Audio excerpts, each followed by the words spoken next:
Welcome to the Foolish Wanderers podcast. Why must I be surrounded by fools?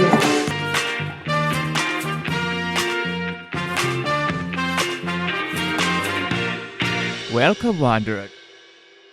Hey Wanderers! Welcome back to the Foolish Wanderers podcast. So the first half of today's episode is going to be lighthearted and funny, talking about the Lion of Gripsholm Castle.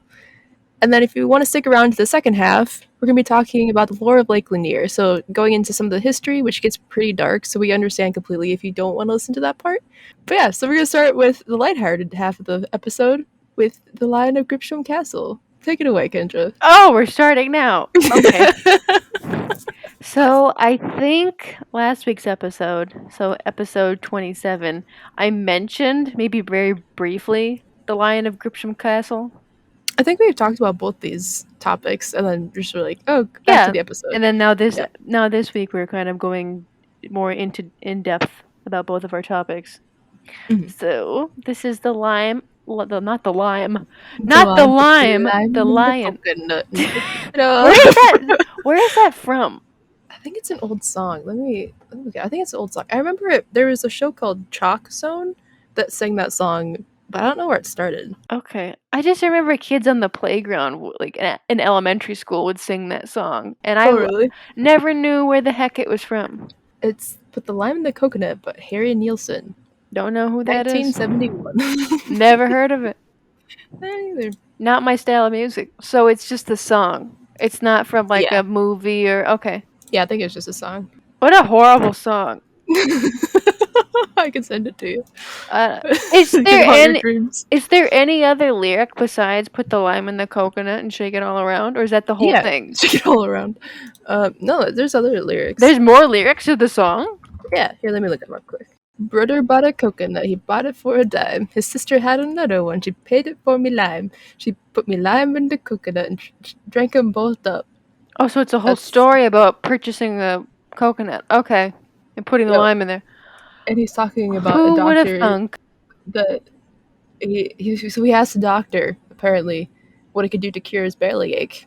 His what? Put a lime in his belly ache, stomach ache. Oh, he has a stomach ache. Yeah. Yeah, so he said, put a lime in the coconut and shake it all up. Maybe it's eating acidic limes. Maybe. I don't know. But yeah, it's a whole song about drinking limes and coconuts. That's great. Cures all sorts of ailments. Okay. Oh man, where even was I? Did I even start the story? No, I I said haven't even lime instead of lion. That's gonna happen a lot. Sorry, everyone. Okay, so the Lion of Gripsholm Castle. So this whole little thing is just a funny story about bad taxidermy. Okay. That's it. So I just called the Lion of Gripsholm Castle. He is the Derp King. Because it's just a really poorly done taxidermied lion, and he looks really, really derpy. So yeah, this is just a hilarious attempt of an 18th century taxidermy guy's attempt to stuff a lion. And then it's sort of... How I heard about it, it's gotten like a second life on the internet, from the internet. It's just kind of used as like in memes and stuff like that. Yeah, I've seen it from memes and stuff. It's kind of scary, actually, if you look at it. Oh, so you have seen it? Yeah, how would you describe it? So, I guess I could describe it as like if someone, what's that? Like a Cheshire cat smile put onto a lion's body. Yeah, that's a really good... Yeah, so it's this huge, like over-animated, stretched out smile on maybe like a sad-looking fat German, like not German Shepherd, but Golden Retriever's body. It looks like the Hodag. Yeah, that's like the Hodag smile. Yeah, it's like dentures put in its mouth. Yep, so we will get into the whole little story about the Lion of Gripsholm Castle. So this is a story. The story's kind of interesting, everybody. I know you're like, oh my god, they're really doing a freaking story about a taxidermied lion, but this is interesting stuff. I thought it was, at least. So here we go, everybody. We're going backwards into 1731. The Bay of Algiers. So the Bay is not meaning Beyonce, like Beyonce Bay. The Bay. So I've tried to look this up. It's very like whoever was the little typewriter, the court, not jester, but the court note taker during this time did a horrible job, because it's very hard to find anything of substance about what in the heck the Bay of Algier is. So I've like did some really deep dark digging, and some people are telling me that the Bay of Algier existed, other people are not. Somebody said that like the title of the page was "There was no such person as the Bay of Algier." So so all I could find about the Bay of Algier is Algeria was known as the Regency of Algiers. It was a territory Okay. of the Ottoman Empire, and according to Wikipedia, the official title of its ruler was Dey, who nominated 3 beys. And then the beys, so the Dey was the head ruler, and then the beys were like governors of different Okay. parts of the state. Okay, so that's sort of what the Bay Okay. of Algiers. You'll never ever need to know about the Bay of Algier again, but I just thought it was interesting that the Dey runs 3 beys. That's confusing, but okay, continue. Uh-huh. Anyway, so the Bay of Algier presented it's Friedrich the First of Sweden with a lion, a live one. So King Friedrich of Sweden was given these gifts from the Bay of Algiers, and he was given a lion, another wildcat, so that means that he already had one, but 3 hyenas and a freed slave who became the animal's keepers. So Oh, yeah, okay. yeah. Hmm. That's it. But the creatures lived out their lives at, I'm gonna butcher this, Garden. I don't know, Djur and then Garden, which was the Royal Game Park. When alive, the lion was kept in a cage near Unibaken, but he didn't survive the cold winter because it's Oh, Sweden and it died. yeah. Well, yeah, you don't give it proper shelter. Yeah, a lion's not used to cold. Yeah. So when the Oh, lion poor thing. died, the court preserved the bones and the fur. And this is another thing. No one had seen a lion before. That's why the lion died. That's why they put him outside. Oh, oh, poor So thing. this lion was the first one in Sweden because everybody knows that lions come from Africa and Sweden is way up there. So it didn't come with instructions. It didn't come with an instruction manual. They're just like, here you go. I don't think there no, I don't think there was an instruction manual. Ah. Yes. So the court preserved the bones and the fur, but they called a taxidermist a few years later. I don't know why they waited, but they waited Years. years. So Huh. it was stuffed somehow and mounted.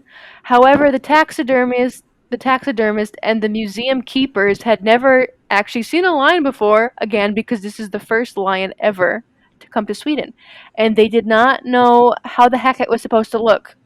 So as a result, we are given the Derp King, and so when you look at the Lion of Gripsholm, when you see it from the side, the lion it looks it looks ferocious. I don't know. I thought from the side it looked a lot better than from like front on, like a Yeah, it's profile like of it. the rest of the body is fine. It's just the face. The face is what's bad. Yeah, that's what I was thinking. I was thinking that the taxidermist must have put so much focus on the side view of it when Hmm. mounting it. And they never, so it was like never intended to be seen from more than one angle because they put the Mm. eyes so close together, and have like the tongue like coming out like crazy. It looks like, I don't know how to describe the tongue. It's just like, I have no idea. It's made of wood, right? It looks like it's like made of wood or Yeah, something. I think it has to be because they were only given like the fur of it and then some bones, and they were like, "Put this puzzle together." Yeah. Good luck. I'm surprised no one like made paintings or anything of it. They They kind of died they notes. definitely had drawings and etchings and stuff to reference what the heck like a lion looked like. There's no way that they couldn't have known, right? Because this is, if you think about it, this is in the palace Mhm. of a king. So there had to have been something, but it probably was a side view. Oh, That's that what makes I'm sense thinking. because everything else looks pretty accurate, Mhm. and the front is just like, oh, Uh-huh. you tried. And Good like job. the crazy lion's bizarre tongue and the fake teeth, and then the close set position of the eyes, and the close. I think the position, because the eyes are so like smushed, like right next to like together. So I think it's Yeah. supposed to be like they did it in order to make them look like furrowed and angry from the side view. Yeah. So Oh. Huh. anyway, this whole thing is just a disaster, and Oh, sometimes I have this little picture in the corner of the slide, but of course the listeners are not able to see it because it's a podcast. Duh. But this is a sign from a museum. So the lion travels every once in a while. Okay. Rarely, rarely. But sometimes this sign has to be put up and then the lion is moved. Here's what the sign says at some museums it travels to. This object has been temporarily removed as we revise its facial expression, which was deemed zoologically improbable and or terrifying to small children. They're not actually gonna fix it because it's a work of it's Okay. priceless, but it's just like a funny meme thing that they put. Okay. Because it's like, to fix it now, that's kind of sad They because it's can't. so They famous. won't. Yeah, it's so famous. Yeah. But this next slide, I have a diagram of the derp king pointing at. We can put this on like the Instagram page or something, right? Yeah, I can put it on there, Everyone yeah. can look at it. But I've Yeah. made little call outs to how horrible it is.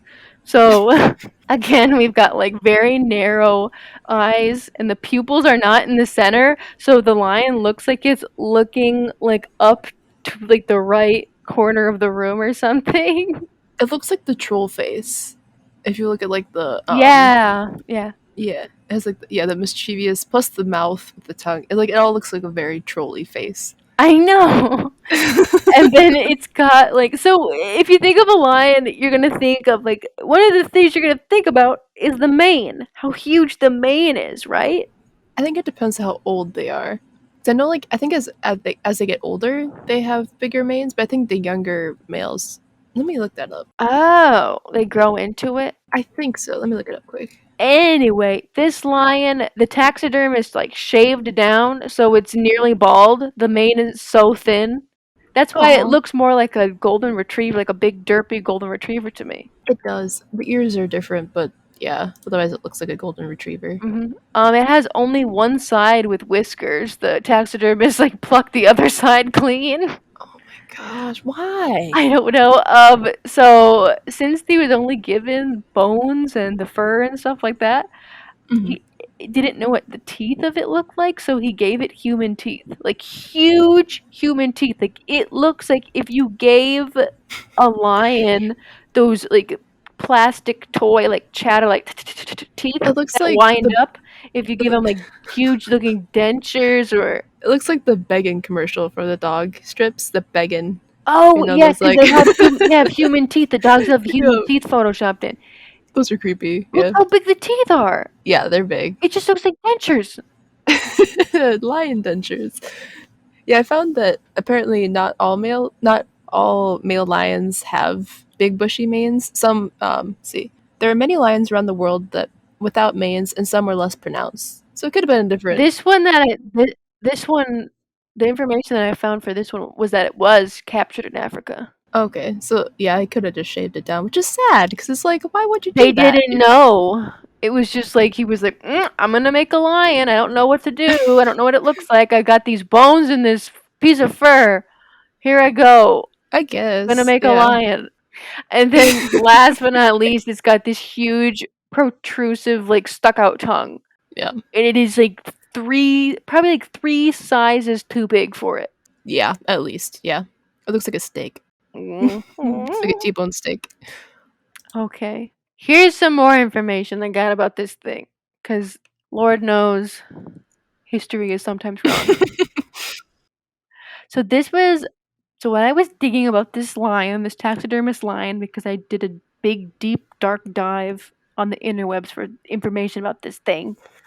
Mhm. I came across this Reddit article about this lion, and I'll just read the whole manuscript, the comment about it. So Okay. the story is about this from the Redditor. The story most people believe about this lion is wrong. Whenever the story they're referencing the story. Whenever this Mhm. gets posted, people think the taxidermist must not have seen a real lion, which is likely, but the lion was alive when it came to Sweden as a gift to King Frederick, and it lived at the king's zoo. It was several years after the lion died that it was mounted, and while the taxidermist may not have seen it alive and in person, there were likely drawings available. Which I said, No. right? Which we all were Yeah. like, there's etchings, there's drawings, there has to be something. Yeah. It has to be, yeah. It's a palace, duh. The reason it looks this way is the taxidermist wanted it to look like a lion in heraldry. So What does that mean? so the heraldry is Sweden's coat of arms looks like that. Oh, So okay. if you look at the lion from the side view, it does look like the lion in heraldry. So when Sweden's coat of arms looks like this, if you look at Sweden's coat of arms, I think I have it on the next slide, but it is a lion with the side profile with like the big, like, crazy looking like flaming out tongue. And then it's easier to sort of I think that's why the tongue looks the way it does. Okay. That makes more sense. Also, looking at a real lion versus the shape of the skull of this lion, the distance between the eyes, the teeth, and the shape of the mouth, they obviously think that it's hard to believe that any of the real lion's head was used for it. So I don't. Almost like they didn't have the skull. They didn't have the skull. Which, I mean, once I read that, I went back and sort of looked at the size, like the elongation and the size of like a lion's skull compared to this thing. I don't know what the heck they use for the head on this thing, but it's not a lion. They probably just made it out of wood and then just kept the skull in a different spot or something. Because if like the teeth and the tongue are made out of wood, I would assume that the skull would be made out of wood too, or some sort of the structure. Because if you think about it too, like I don't think, at least not today, I don't think real bones are used in taxidermy. Because I think it's not. I don't think so.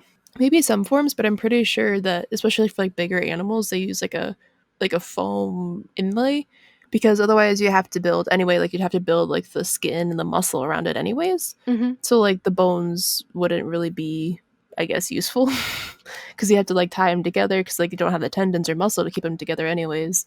So you have to build a structure to keep those together and then build muscle and everything. So the skin is usually used.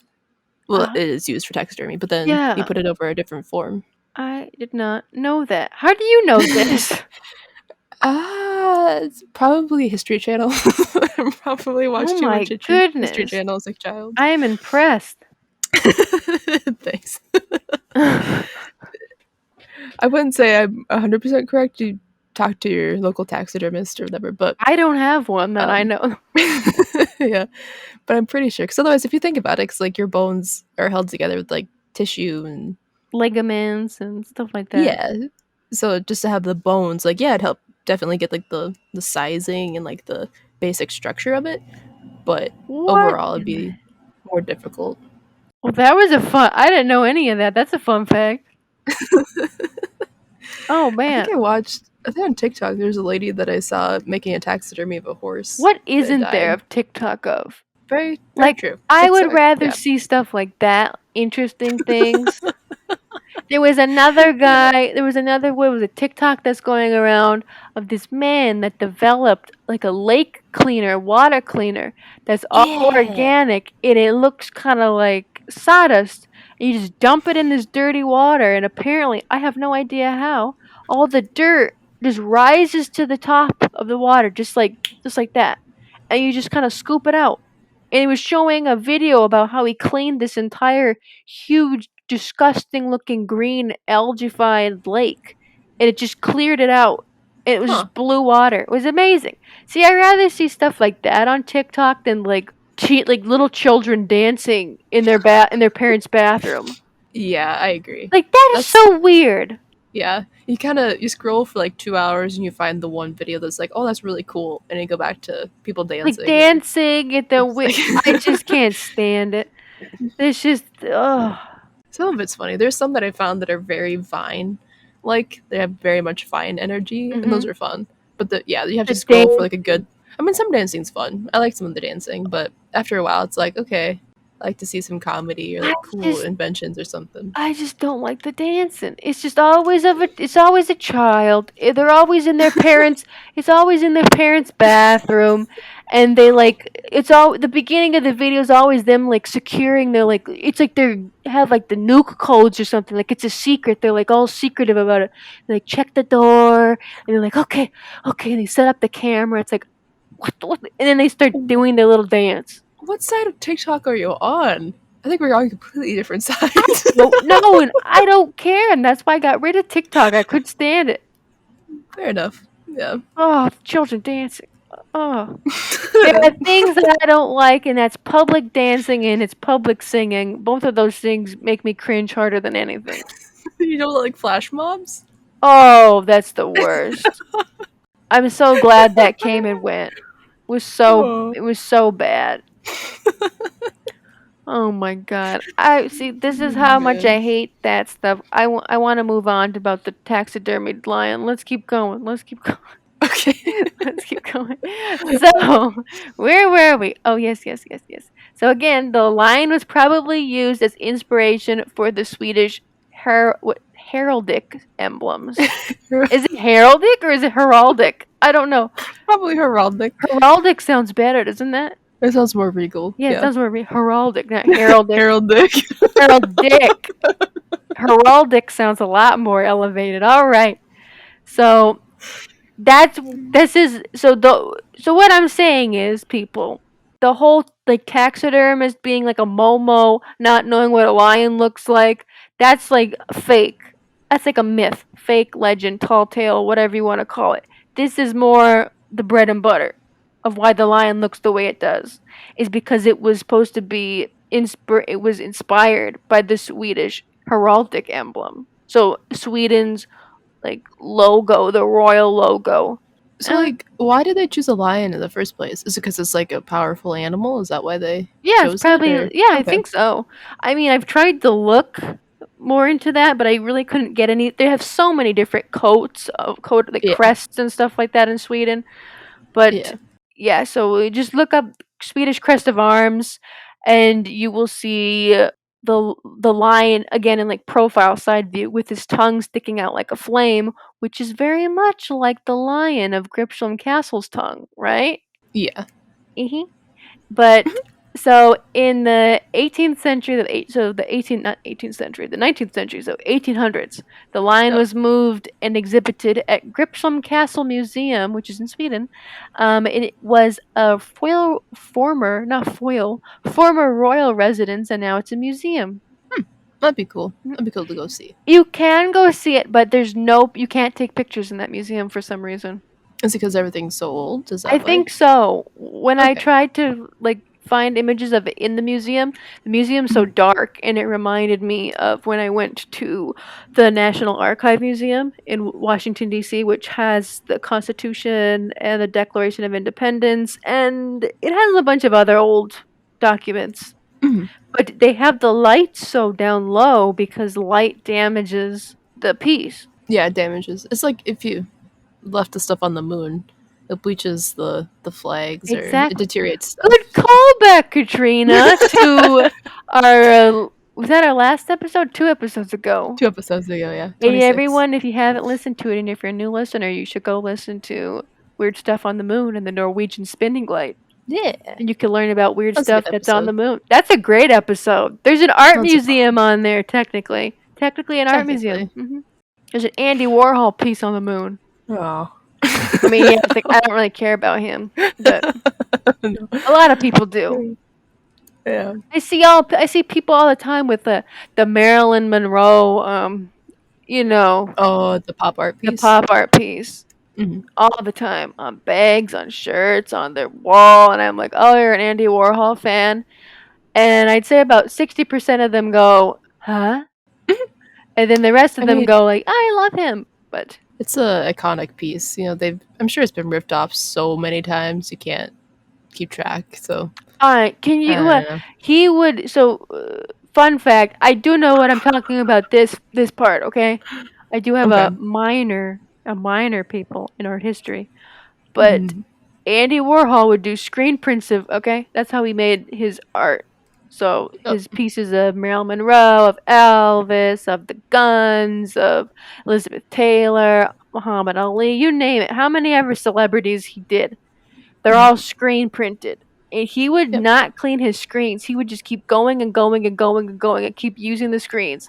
Eventually, you'd have to clean it because it would get so inked up and just disgusting looking. You couldn't make out the image. But he would use that screen, not clean it very well, but use it till it could not be used anymore. It would like, deteriorate, die. That's how much. That's how many Wow. prints he would make of this stuff. Because that's just how he was as an artist. He just wanted his stuff everywhere, everybody to have him. Which I mean, everybody does now. So That's true. That's fair. If you know who he is, like, you just think it was like a. I think he's. Yeah, I mean, if you know who he is. But I think he's kind of like he's like Elvis in that way, in the way of people don't really listen to Elvis music anymore, really. Okay. But everybody knows who Elvis is. I'm not saying that That's everybody knows who Andy Warhol is, but everybody knows that piece of art. You're like, oh, Yeah. that's like I know that. I've seen that. That looks familiar. It's him. Yeah, like the style. It's very him. Yeah. He's the king of pop art. That'll be our next art war and rant about Oh, Andy people. Warhol. I've made, what was it? One of my favorite articles, I don't remember where it is anymore. I gotta find it. It's this crazy, I love it so much. It's like a crazy crackpot, I shouldn't say crackpot. It's this crazy theory about how we can blame the Kardashians' fame on Andy Warhol. Okay. Maybe save it for later. Yeah, it's like a thick piece of literature. Oh no, it's gonna be a whole. Oh, it's whole gonna be rant of it's a big episode. conspiracy. Yeah, it's a big long rant. Okay. It's interesting. It's really interesting though. Should we go into the darker side of this episode? Wait, I have my fact. Oh, yeah, that's right. I have my fact. I want my theme song. And now it's time for Random Fact of the Day with Kendra. We gotta. Is that good? Yeah. That's it. Yeah. I can take that. Okay, here we go. You gotta give me something, then. All right, here we go, people. Here's the random fact of the day. So, Flamin' Hot Cheetos were developed by a janitor at Frito-Lay named Richard Montanez, who got the idea after putting chili powder on some reject Cheetos. And then he pitched it to the CEO. And now he's a successful executive, and he's a motivational speaker, and a movie is in the works about his life. For some reason, I thought that wasn't true. It is! I first heard that and I was like, I heard that, I don't remember when, it was a while ago. But then recently people were saying that it's not true, that someone else invented it. What? Apparently. So let's see. So he has a great story though. I know, it's a fantastic story. But yeah, so apparently Frito-Lay here found an article from May 16th, 2021. So apparently Frito-Lay says that he didn't invent the hot Cheetos. What? Let's see. So here's a quote from Frito-Lay. I don't know who in Frito-Lay said this, but this is a quote from them. It says, "None of our records show that Richard was involved in any capacity in the Flamin' Hot test market," Frito-Lay wrote in a statement to the Times. "We have interviewed multiple personnel who are involved in the test market, and all of them indicate that Richard was not involved in any capacity in the test market. That doesn't mean we don't celebrate Richard, but the facts do not support that urban legend."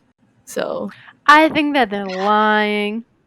it could be. I don't know. So that's kind of like a debate now. It's like if he did, that's fantastic for him, and congrats. But if it's not true, that it's like who did was just a Frito-Lay executive. I think that I don't know. I think that Big Chip is trying to take away the credit of Flaming Hot Cheetos from a janitor who worked his way up. No way.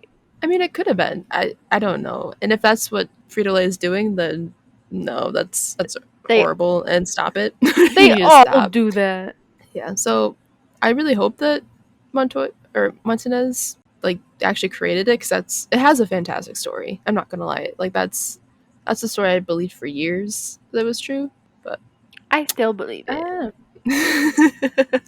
I think Richard. I think you made them, and I think that Frito-Lay executives or whatever, the Big Chip, are all stuck up about it and jealous. I have to do more research on that. But I just heard that a few weeks ago. I was like, dang it. Okay. Should we get into the creepy side of this episode? Yes. I mean, the Alright. taxidermy lion wasn't creepy for you? That was more disturbing and funny. Oh, yeah. Yeah. That's what I was going for. Alright. So before we get into talking about Lake Lanier and all the mysteries and the history about Lake Lanier and how it was created, because it is a man-made lake, so it was created by humans. Before we get started with that, I just want to put a quick trigger warning, because we go into some pretty dark topics like drownings, murder, racism, and kind of everything that goes along with that, like hangings, and yeah, it gets pretty dark. So we completely understand if you guys want to stop listening at this point, and we'll see you guys next week, where hopefully it'll be a lot lighter. We're talking about none of those So, things we just said. Yeah, no, next week will be a lot happier. All right, so getting into it. So Lake Lanier is located in northern Georgia between the towns of Gainesville and Beaufort, Georgia. So it's kind of, I think I read that Lake Lanier kind of technically covers several towns, but the main town that it covers is Oscarville, Georgia. But yeah, so currently Lake Lanier is a buzzing summertime destination. So apparently there's like over, I think it was like, I don't know about previous years, but in 2019 there's 12 million people that visited Lake Lanier summer. For over the summer? Yeah, it was buzzing. So it's like 4 months, 3 months? I think it was that. That's what it was like. At least that year, they had 12 million people. Wow. Okay. So, yeah, so it's pretty happening place. However, the land that it covers has quite a dark past. So, going back to the 1830s, there is a lot of native Cherokee farmers that used to live on the land, and they farmed the land and they lived there. And sadly, around this time, there was a land grant given, or land lottery, that handed out land basically to any white settlers that wanted it from the government. And basically they thought that they had the right to go to this land, force everybody off of it that they didn't want there. So all of these Cherokee people, they're forced out of their homes and off their land. But their farms. Their farms, yeah, and often at gunpoint. So it was pretty violent. And this is during the 1830s? Yeah. That's what the article said. So okay.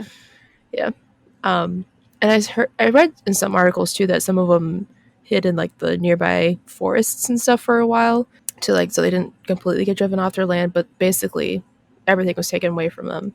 So eventually when things got bad enough, there's a small group of Cherokee people that decided to say, okay, you can have this land to the government. They gave it to the government, and all the Cherokee people were rounded up and driven out of Georgia forever into a reservation in Oklahoma. Is that with the Trail of Tears? Yep. Yeah, so that was the first very dark past of this area. It's then going into Oscarville, Georgia, which was settled in 1870, or around that time. It's located in Forsyth County, Georgia. I've always liked that name. Forsyth? Yeah. Or Oscarville? No, oh, okay. Oscarville. Oscarville sounds like it's selfishly named after a man named Oscar. But no, Forsyth. Probably. Forsyth. It's kind of cool. Yeah, it's fun to say. It's spelled fun too. It's Forsyth. Forsyth. Yeah. Forsyth, come down here and scrub a tub. Okay.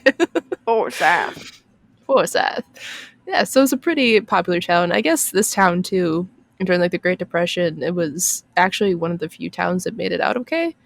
But that was way in the future. So going to September 1912, there was a young girl named Sleety McCrow. She was what? Sleety McCrow. Sleety McCrow. Yep, she was 18 years old. She was a white girl, and she was brutally killed, beat in the head by like a log or something, and killed in the woods surrounding Oscarville, Georgia. So not very quickly, Sleety McCrow. Sleety. Oh, Sleety. So very quickly after she was found, there was rumors that quickly spread that the nearest black residents were to blame. So they were rounded up and taken to jail with no evidence at all. So unfortunately, a 16-year-old boy by the name of Ernest Knox was one of the first. Basically, he was made to confess that he did this. They tortured him until he basically said that he did it, even though he didn't. I never understand why they go to torture right away for a confession, Because You I know, would, if I was being tortured, I would confess to anything and everything just to make it exactly. stop. It's so, That's the thing. I They never just get, wanted someone to blame. yeah. That's the thing. It's just like if you go to that degree of violence right away, you're looking for someone to blame, which Mhm. is horrific. But that's exactly what they wanted because this is very, It's sickening. yeah. Honestly, yeah. When I was doing research for this, it made my stomach turn. Yeah. Um, Dingbat Slutty yeah. McCrow had to go get murdered. Wow. I But mean, yeah, so she's dead, everyone. She's been dead. so that night, so there's the 4 boys that were arrested, and that night, the sheriff that was supposed to be taking care of this jail and like technically protecting these people, left. His name was Bill Reed. He decided, oh, there's an angry mob because it always happens, in racist areas, like The angry mob. the angry mobs. They're gonna come and cause trouble. So yeah, no, the good sheriff Bill Reed, he decided to leave and go home that night, and he left. He left all the prisoners under the protection of one deputy One deputy to against a defend. mob with like probably pitchforks and fire Yep. and guns and Oh yeah. Oh yeah. yeah. Yep. So he left them, and yeah, no, terrible things ensued. Yeah. So I believe what I saw was that unfortunately Ernest Knox was hung without basically any evidence. He was killed. Wait, the crowd took him? I don't think I think he was hung by himself. So Bob Edwards was another one of the accused that night. Apparently the mob drug him out of the cell, drug him out of the jail, beat him with crowbars, and they drug him behind a wagon, tied him to a wagon, drug him through the street through town. And then his body was hung, and the mob took turns shooting at his body. So he was already dead, and they wanted to torture him further. So yeah. And then the other 2 boys or men that were accused in this jail were publicly hung. Even though at this time public hangings were illegal. Sadly, I don't know if it was wood or if it was like a fabric shade that was supposed to like hide the hangings from the public view or whatever. They were burned down the night before. So Convenient what for they were doing. everyone to they can Yep. And a lot of the town came out to watch it happen. So yeah. Yep. So after this, there was another. I didn't write this girl's name down, but there was another lady that claimed that she was attempted. Some black men broke into her house and tried to rape her, and then that also resulted in a lot of white residents basically trying to run the black community out of Oscarville. So they decided to come together as a group, call themselves the Night Riders, rode around horseback, shooting into the homes of remaining black residents. Is this not the KKK? They didn't call themselves that, but it's basically the same thing. So they named Yeah. themselves after the David Hasselhoff TV show, Knight I Rider? don't think that's the same thing. So it's just David Hasselhoff with Kit, and they're terrorizing the town? Don't ruin that show for me. Don't ruin that one for me. But yeah, so basically these people would ride around at night and basically terrorize the rest of the black community that was left in this town. They'd also... It amazes me at the depth of how like evil humans can be to other humans. It Yeah. amazes me. I know. That's one thing that's, even today, there's still so much of it, and I don't understand it, and that's honestly why I hate watching the news, because there's, it's just so much evil, and that's what gets reported the most is the bad. Oh yeah, it's The evil, 59. so. The news is 59 minutes of just the worst things ever reported, and then they're like, and now a palate cleanser, and it's like a baby beaver like Yep. doing like some dabs at the end for 30 seconds, and they're like, well, that was it, good night. Yep. See you tomorrow when we talk about mass shootings and blah, blah, blah. Yeah. So yeah, things don't really change. But yeah, so these people wouldn't only shoot into homes randomly, killing not only adults but also children. They'd also kill their farm animals, so basically ruining any sort of income they could have. Because a lot of these ruining people, their livelihood. they had farms, they had homes, like they were free people, but then this happened, and they just basically were like, no, not really you free. Yeah. So eventually the majority of them, like 95% of them, of the black population, left pretty quickly, and so like basically everyone left except for a few black residents that lived in. There's only like a handful of black residents that were left, and they worked on a white man's farm. So that was because they didn't own land. So there's like that's the only reason why they really could stay. I wonder if that's why they did stay, is because they had a job, and even if it was It could have been like a fear thing. It could have been like maybe they felt more protected because they were working it, which is horrific, you know. or maybe they wouldn't let them win, so they were like, no. Maybe, you know, you kind of That's what but what I liked. That's what I'm gonna think. yeah, okay. But yeah, so even in one of the more recent population counts, in 2019, Forsyth County only has a 4.4% black population. So even today, like there's hardly any black people there. Yeah, it's it's still very, very much outrun. So Oh my gosh. yeah, yep, yeah. So fast forward to the 1950s. So this town, Oscarville, is doing pretty good. They survived the Great Depression. They survived like the boll weevil infestation. So they're What's one of a the few boll towns. weevil? It's an insect. Let me look up what they eat. I think they eat crops. Let's see. What is a boll weevil? Yeah, it's an insect. It's like a little creepy little beetle. And That it ruins like crops, right? yeah, they're the ones that ruined a lot of the cotton crops. Okay. I think So we learned this in history class. I'm not sure. yeah, I think so. Yeah. Okay. Yeah, 'cause it was in the 1920s. So that was the boll weevil infestation. But yeah, so they survived that. But then in the 1950s, U.S. Army Corps of Engineers decided they wanted to build a dam and a lake to provide hydropower and a water source for the population. That's good. I like hydroelectric power. Yeah, It's cool. except, yeah. So in order to get all this land, they basically bought all of these like, what was it? It was over 56,000 Acres? acres of land. Wow. Acres, yeah. So they sold, around 700 families sold their land to the government. Was amounted up to about 56,000 acres, and they were paid way less than what it should have been. Oh, they lowballed them? Okay. Oh yeah, they only got about $300 an acre, or $30 an acre then, about $335 today. One of the residents that sold his farm was 81-year-old Henry Sandburns. Henry sold his 100-acre farm for $4,100, about $45,000 today. Oh my gosh. So yeah, and the average cost of an acre of land today in Georgia is about $4,000. Yeah. So Wow. yeah, he got majorly lowballed. I mean, he was And 81. I don't know what he But- was thinking. Maybe he was like, I'm not going to be here. maybe that could have been, but I don't know. I think if Still. he's like speaking about it, he's probably upset. But they should have paid him fairly, anyways, because they spent millions of dollars on this dam project. Not dam project, but you're building a dam, the The Buford damn project. yeah.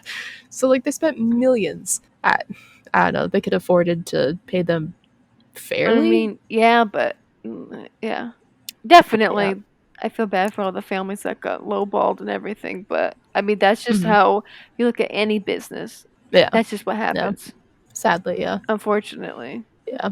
But yeah, so then after they acquired all the land, the Army Corps of Engineers removed anything that would become hazardous or like dangerous eventually. So like Yep. trees, wooden structures like barns that could float away. Yep, come deadheads and Yep. And like major infrastructure like bridges and sewers and all that stuff. And then another thing that they said that they or like claimed that they relocated, but everyone's kind of like, did you really? Or 20 cemeteries. 20? 20 cemeteries. 20. Yes, ma'am. Yep. So that's why it's kind of like maybe one I could see maybe like you 20. could, Yeah, but 20. maybe they you moved know? like 5 and then they were like, meh. That's what I'm thinking. It's I just like forget that. Yeah, what does happen? What do you do with the cemeteries? Where do you move them to? I'm sure it's just like Other other land cemeteries? outside that, or just like if you have another few acres, I'm sure you just move them to that. That must be a messy job. Yeah, a lot of work, which is probably why they didn't do it. Yeah. There's no, I guess, solid proof that they didn't do it because they claim that they did, but it's a lot of people 20. like claim that 20. 20 cemeteries. Yeah. Yeah. Yeah. I know. So It's like I am like, oh, I dusted, and they're like, did you dust underneath, like on every surface? And I go, yeah, I dusted, yeah, yeah. And then really, majority. yeah, maybe I did only like half, but yeah, Yep. 20 cemeteries. 20. I'd be Yep. like, yep. Yeah. Yep. So they did leave some stuff behind. One of the structures that was for sure left behind was the old racing track near Gainesville. So they did take away like all the bleachers and stuff, but they left the main track for it. That's creepy. So it is, yeah. So just think of when you're floating on your raft or on your boat, you're floating above this giant racing track. Is it like horses, like horse racing track? No, it was like automobiles, Oh, like like stock cars. cars. Okay. Yeah. Yep. There's also some smaller buildings, concrete foundations left behind, so you still can find some old footprints of houses That's and so buildings. creepy to me. Yep. So then in 1956, the land was covered with water to become the well-known Lake Lanier. And then through some like over time with droughts and like weathering and stuff, some pieces have started to poke back up. So like roads, auto parts, and other things have been exposed, and they've actually become kind of hazardous. And some of the things I've seen were like, there's like you can step on the side of a lake, like step in one spot, and it's like maybe 2 feet. You step another foot forward, and it's 30 feet. Oh, So it's there's like drop-offs. Wow. there's drop offs. Yeah, so it's a little bit. It's not just like the stuff left behind, but it's like actually Oh kind of my gosh.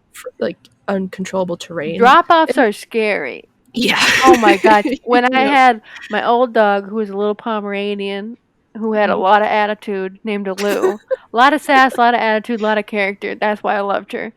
Yeah. Anyway, I brought, my parents live on a lake. I was bringing her outside. She wanted to go to the water. I let her wade a little bit in there. And then I was like, Mhm. come out, come out. I want you to get dry. I don't want you all wet and you'll get dirty and it'll just be a hassle. She's not listening to me. She's not listening. She keeps going. I know she hears me because she keeps turning her head. Doesn't listen, doesn't listen. Sass master.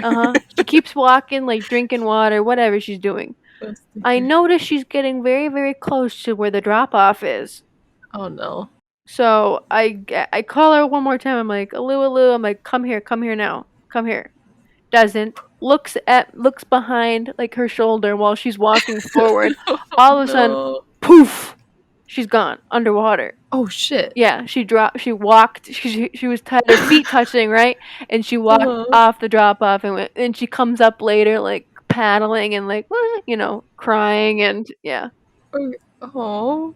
I was laughing, but That's what you get for not paying attention. that's what I said. I was laughing and also I was when you're a dog parent, whatever you want to call Yeah, you're yourself. concerned, but You're it's so concerned, funny. but it was hilarious because I was like, you got what you deserve.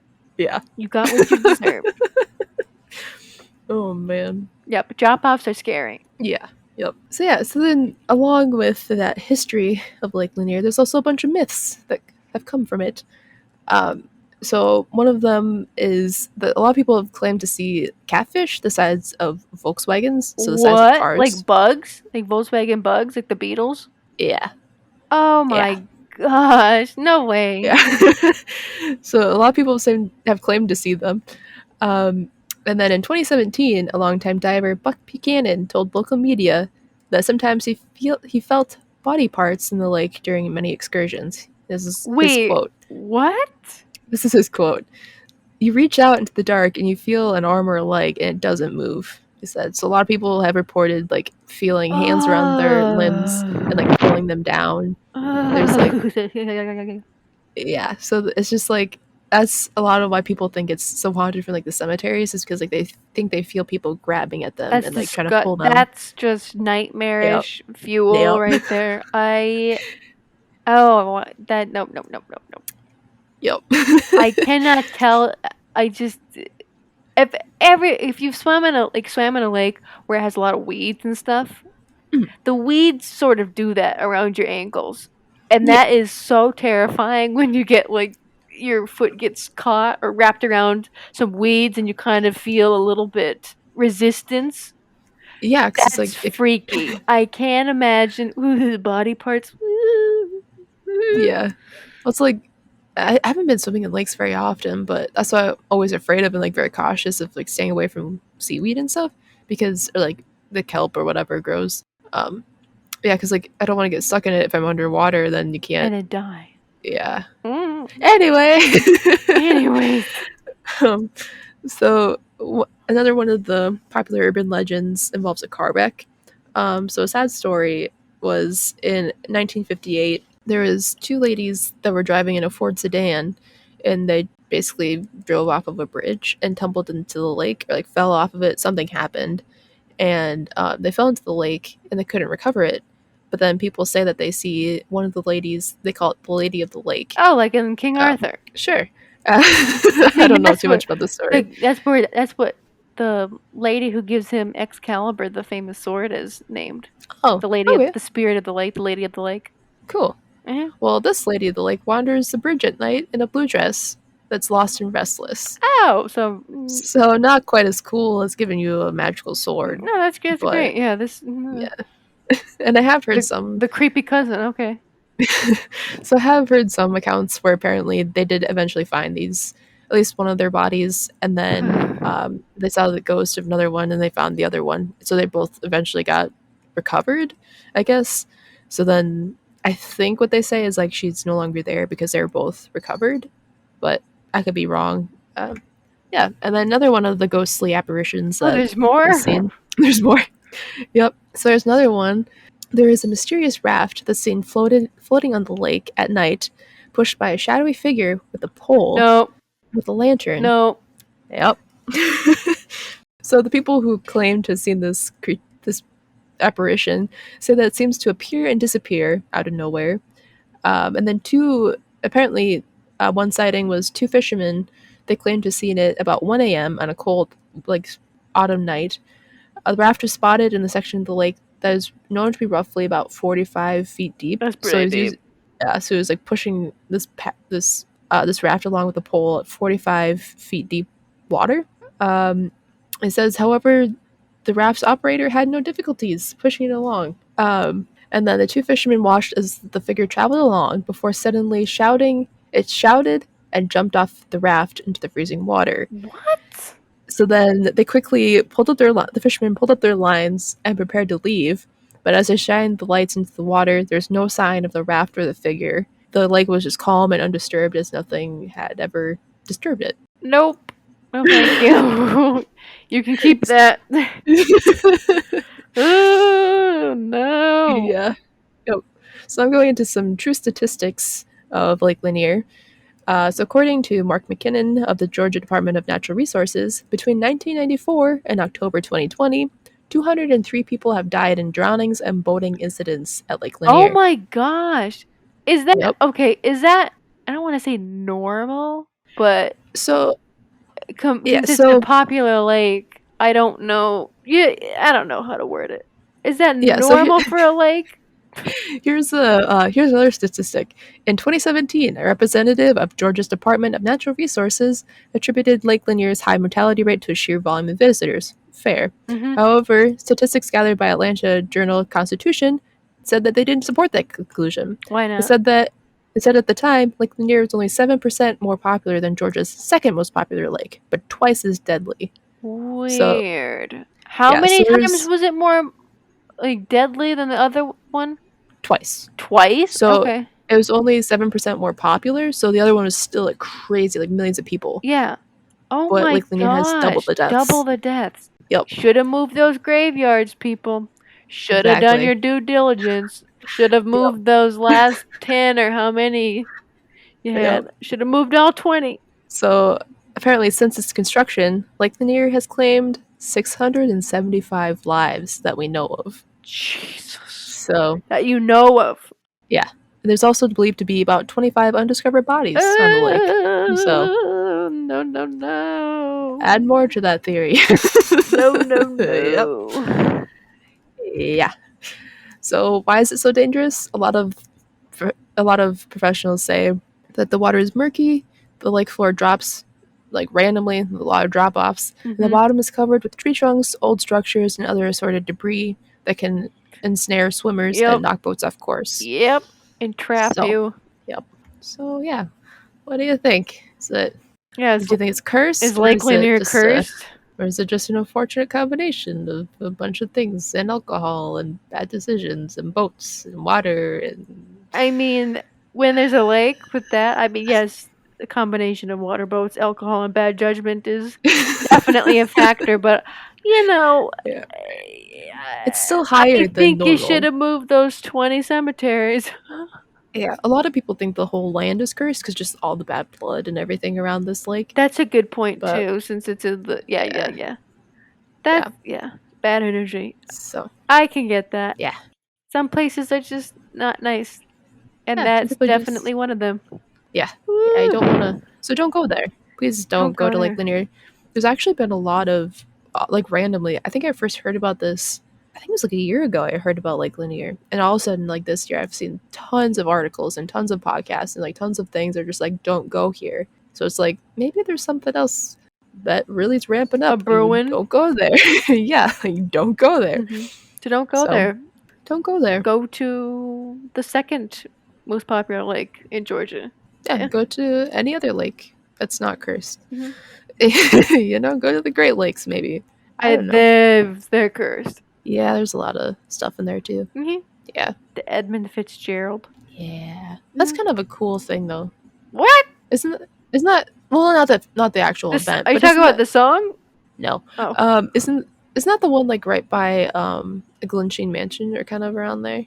I mean, Or no. it's not by Glen Sheen at all, but it is It's by in that lighthouse, right? It is in Duluth. Okay. Because there's a lighthouse that's not too far from the mansion. Is it like rock You're talking about Split Rock? yeah, that Split one. Rock Lighthouse?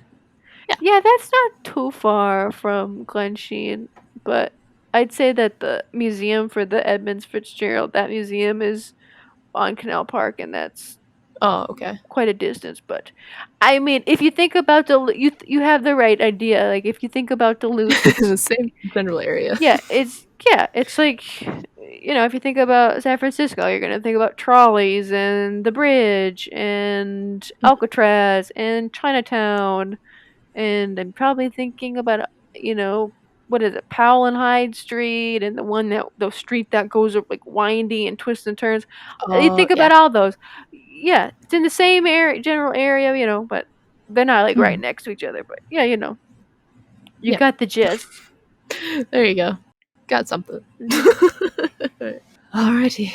Shall we wrap up our mixed feelings episode? The mixed feelings Our, episode.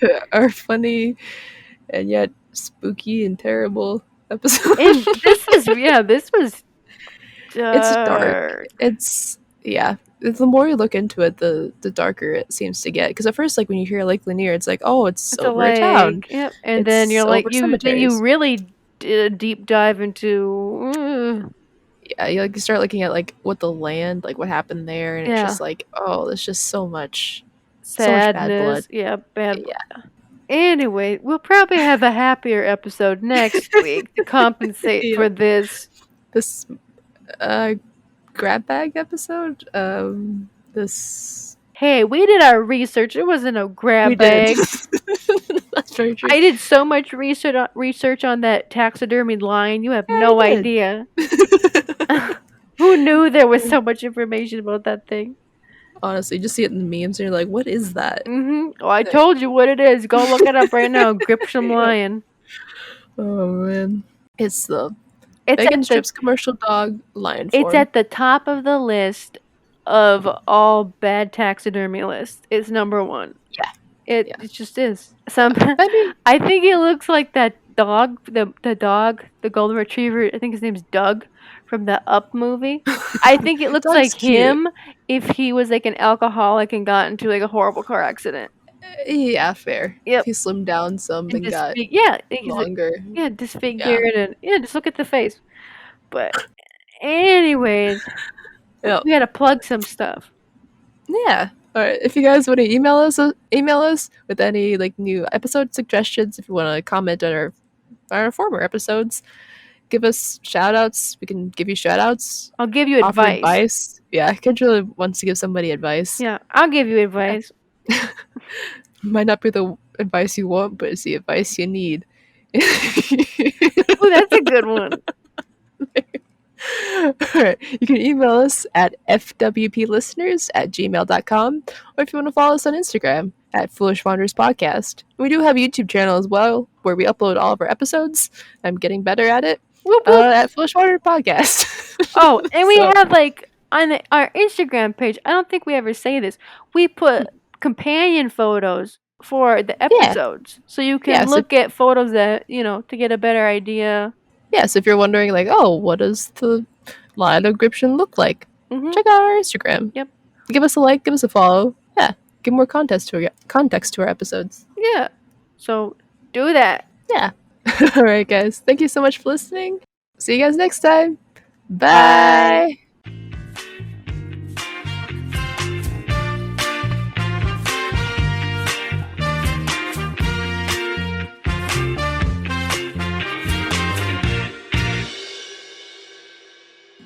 It was my cat's birthday yesterday. It was Ray's birthday yesterday. She turned 1. She's 1 years old though. Yeah. Do you throw your cats parties or something, or? I got her toys. Okay, you got her a toy. All right. Yeah. All right. I used to make little cakes out of cat food for him, or when I was young. That's kind of cute. Did you put candles on there? No, I think I just used the little cans of pate food and then put treats around it. So it was their sprinkles, and that was it. And we just Okay. sang happy birthday. Oh, you sang happy birthday to the cat? Of course, it's their birthday. Of course, you sing happy birthday. Did the cat know that you were singing happy birthday to it, or? Probably not singing, but she I think she understood that it was a special day because usually she kind of hides most of the day. Yeah. But yesterday she was constantly begging for pets and cuddles, and she was like, "Hi." And, Did you sing her happy birthday too? Yes, I did. Is there music involved, or? No, just a cappella. Okay. Just singing. What, is that too far to sing your cat happy birthday with music? I don't know. I don't know. I think all of it's I'm like, oh, it's your birthday. I don't know.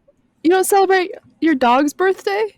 No, maybe I give him a treat, but I wasn't singing to them. Oh. I didn't. Yeah, I just gave him a treat. I'm like, it's your birthday. Congratulations, you stayed alive. I took care of you enough. I don't know. I've just never been a big birthday celebrator for in general. Mhm. You could it's fun if for a weekend, you go out, maybe you stay somewhere different from home, go eat at a restaurant, maybe do some shopping, stuff like that. But I Yeah. don't think you need to be rolling out the red carpets, buying extravagant crazy gifts, because No. a birthday isn't that impressive anymore. There's modern medicine. There's When modern. you get up to 100 years old, that's pretty dang impressive. That's impressive. Then you can start rolling out the red carpet. But you turned 20, you turned 28, 30, 40, I mean, for a lot of people, it's a pretty big celebration. If you're not taking overboard, a lot of it's just kind of you survived another year. Some people actually take that really personally. So sometimes it has a greater meaning than just happy birthday, I guess. Yeah, so that's what I say. I'm like, you survived. Good for you. Yeah, I mean, if you struggle really hard with depression or anxiety and you contemplate your life all the time, sometimes, yeah, a milestone like that is pretty important. Yeah, I suppose I didn't think about it that way. Yeah, then you could, yeah. Then it could just be a day of, celebrating that instead. Yeah, I didn't think about that. So, I don't know, it depends on how you celebrate it. I mean, I think it's kind of fun. You get to bake a cake. I get lemon meringue pies for my birthday, or ice cream cakes. Ooh. Delicious. Yeah, I did get that. What was it? I'll tell this story. This is a funny story because it at face value it looks really bad, Oh no. but it's Okay. funny.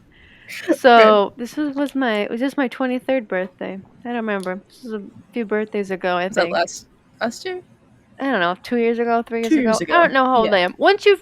Listeners, once you turn 21, after that, you sort of lose track. Yeah, honestly, I keep thinking I'm 22, and I'm like, no, I'm 24. Yep, I'm like, oh, that's right. Yep, nope. I Nope. think you lose track until you turn 30, and then Mhm. you probably remember after that every single day of your life. Like, oh my gosh, There's another crow's feet to add to my. Like I can count the numbers of crow's feet. How old I am. But anyways, this is probably my 23rd birthday, and Mr. Kendra brought me out to eat to a restaurant, and we were eating. We finished up dinner, and all of a sudden, he's like, waitress, are you gonna bring out something? So the waitress is like, oh yeah. So the waitress leaves, comes. I'm like, what the heck's going on? Leaves. She leaves. She comes back holding like an ice cream cake, Dairy Queen Dairy Queen ice cream cake with like candles and stuff around it. Yeah. And she puts it down, and in the center of it is a picture of a pig. That you drew, though. Huh? You drew it, though. Yes, that's it. Yeah. The pig, the art on the center, the pig on the cake was something that I drew. It's a cartoon pig dabbing. Yeah, it was really cute. It's something that he loved. It was like, I celebrate you because you made me this. I give you this. Yeah, I cute. painted it. What was it? I think Kathy, when I did it, painting, maybe like we did wine night every once in a while, and we'd get drunk and we'd paint on canvases, and that's a lot of fun to do if you're 21. But yes, then I gave the pig painting because Mr. Kendra liked it so much. I gave it to him, and then he put it on a cake and gave it to me for my birthday. But so we both knew at the table why there was a pig on the cake. What the waitress and everybody else that were in the restaurant and everyone else and my friends that didn't know about the pig, they were like, what's with the pig? Like, why did you give your girlfriend a pig as a cake on her birthday? What kind of monster? But Did he explain them? Yeah, we had to explain it because the waitress was kind of like gingerly gave it like, and then she was Don't be mad. Yeah, and then she was like, I have to ask. She's like, why is there a pig on the cake? So then we had to explain it. But you gotta. What did she do? She was She's like, oh, okay. Yeah, then she was like, oh, okay, and then did like the ha, and then like walked away. But okay. I don't know. It was pretty funny. We got a lot of weird looks. That was great. Mm-hmm.